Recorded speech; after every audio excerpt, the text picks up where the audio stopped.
Bruce Bochy, the manager Josh. for the Texas Rangers, making moves happen already. The game's not for about 3 hours, but we're already making moves happen. Oh, we got it might backwards. need to flip your headset record. around.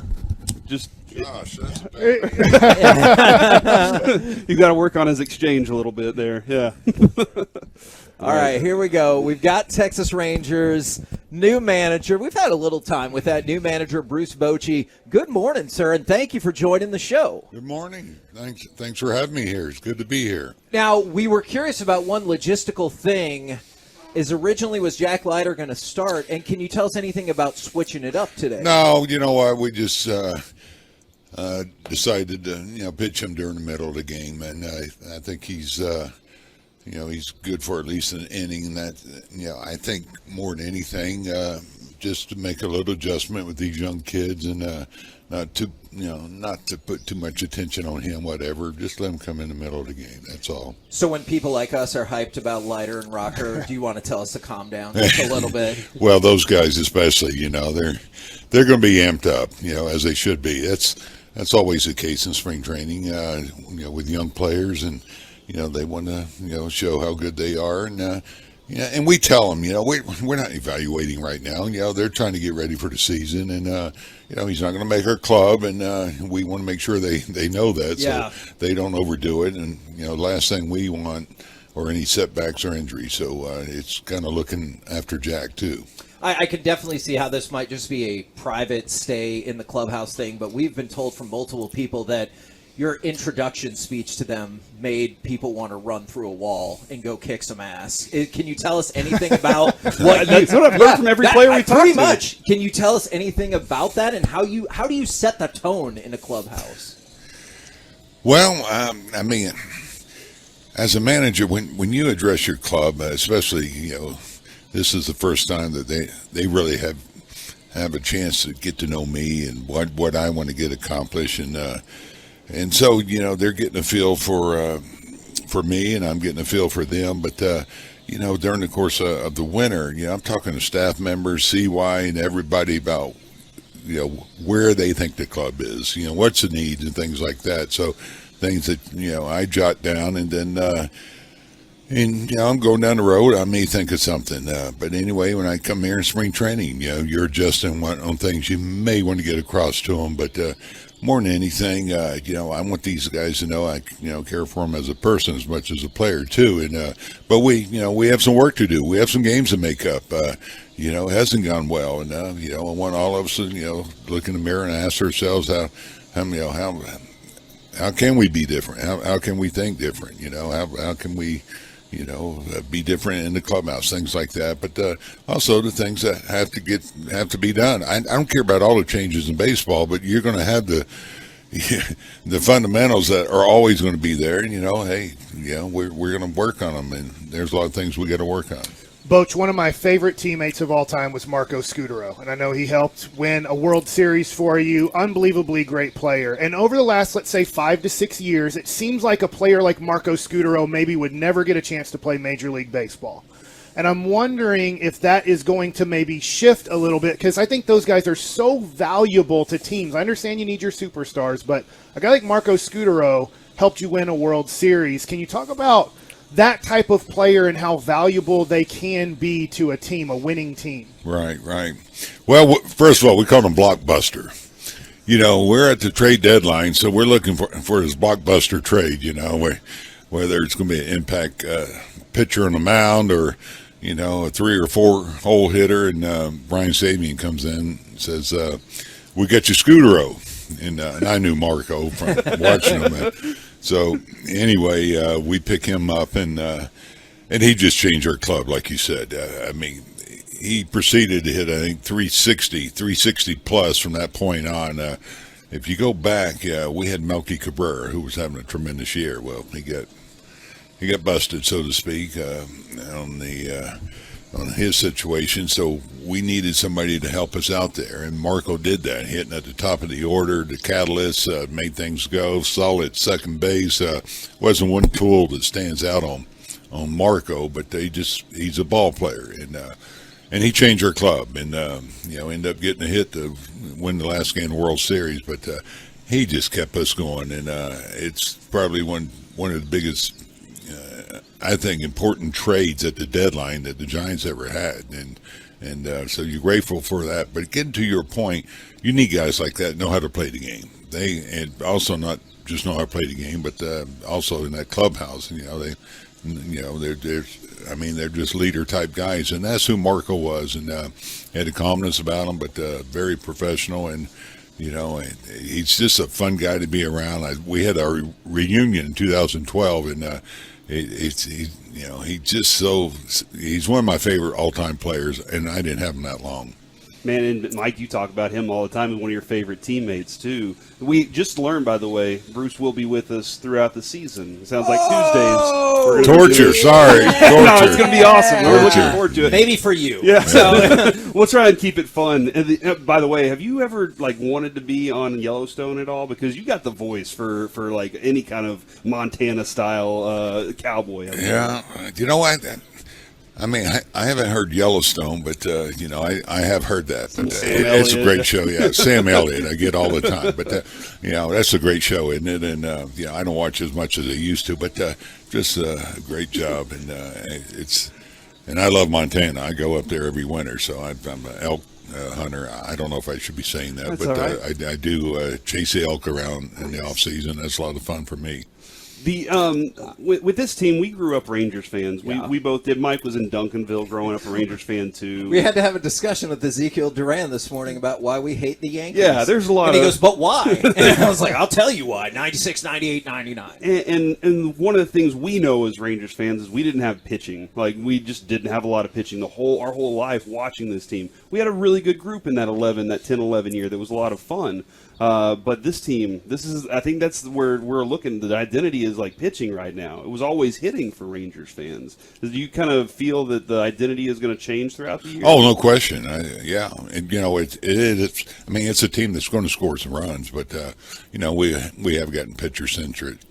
When you look at the rotation that we have that CY's put together this winter, and it's really what helps you get to where you want to go. You're talking about the postseason and hopefully a championship is that rotation and the bullpen, obviously. But you got to have pitching. You got to have a guy that goes out there every day and gives you a chance to win. And we feel like we have that. We feel like whoever we're playing, we're going to match up and have a chance to win that ball game. And I look back at the Braves, all those divisions they won. You look at the rotation every day. Those guys gave them quality starts, and that's what we're looking for. And that's what we did in San Francisco. They were more offensive minded, and we got the Lincecums, the Canes, Bumgarners, and those guys, and it just changed our club. So that's what we're hoping that happens here. To go along with that, how important are Otto, Dunning, Odorizzi, people like that? Because it would be lovely if these five started every single game this year, but realistically, that doesn't usually happen. How important does that make the depth of your pitching too? Yeah, what I found out over my years, you can lose a position player out there, and it's a little easier to replace them, but you lose a starter, they're a little tougher to replace. So, these guys you just mentioned, Otto and the Dunnings, they're going to play an important part of our season, whether it's in the rotation or in the bullpen. And, I don't know, what our bullpen's going to be, but I can tell you this, we're going to have to have some multiple inning guys down there.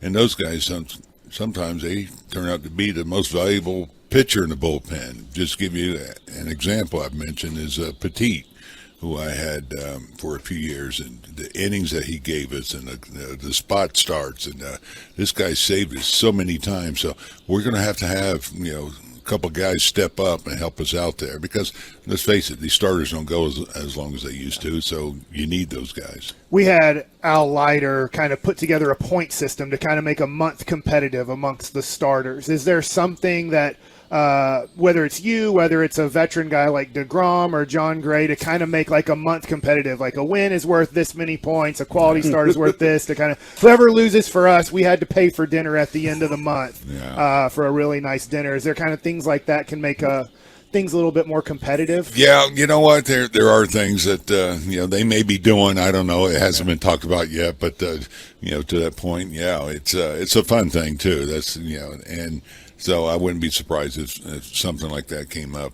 But I can tell these guys, it's really a cohesive rotation, and not just rotation, but pitching staff. And Mike Maddox, he does a great job. He has his morning meeting going over the previous day's outing, but I can tell they really have come together, and but it's a credit to him on how he's bringing them together, and so it's fun to watch. But I'm looking forward to seeing what happens as far as doing things like you're talking about. And I saw DeGrom over there yesterday. He didn't throw a pen, but he hung out with the guys throwing pens.